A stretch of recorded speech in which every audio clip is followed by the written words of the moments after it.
A close ally of the Russian opposition figure Alexei Navalny has alleged he was killed to thwart his release in a prisoner swap. The 47-year-old died in a remote Arctic prison on February 16th.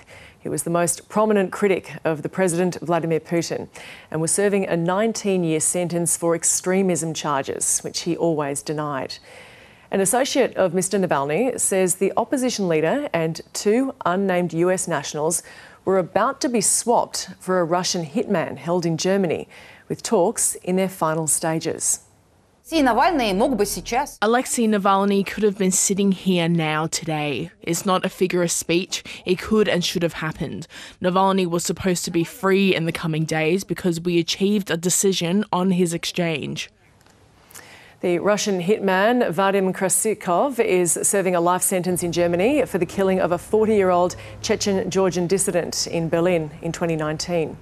A Kremlin spokesperson says he was not aware of such agreements, while the German and US governments have declined to confirm the prisoner swap plan. I have just seen the news and we have already been asked about similar issues. I can't answer anything other than that we can't comment on this. I have always made it a practice from this podium, I think you've seen it across the United States government, not to comment on the details of our negotiations or the details of our work to try to secure the release of prisoners in Russia or in other countries.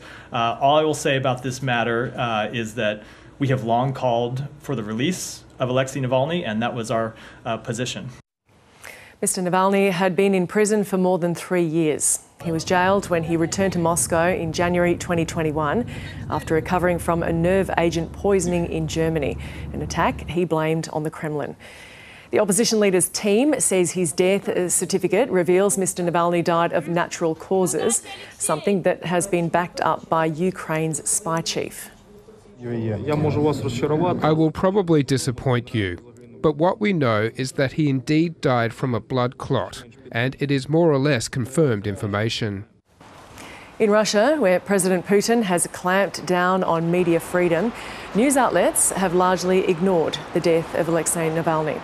But the editor of a Moscow weekly is defending the decision to devote its front page to the Kremlin critic. It has a print circulation of more than 150,000, but shortly after hitting newsstands, most copies were confiscated.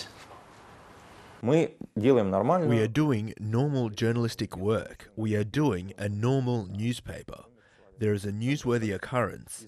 A person quite famous, quite influential, has died. We remain effectively the last printed newspaper in Russia that does journalism, not politics, and writes things that probably not everyone likes, but does it within the boundaries of the law.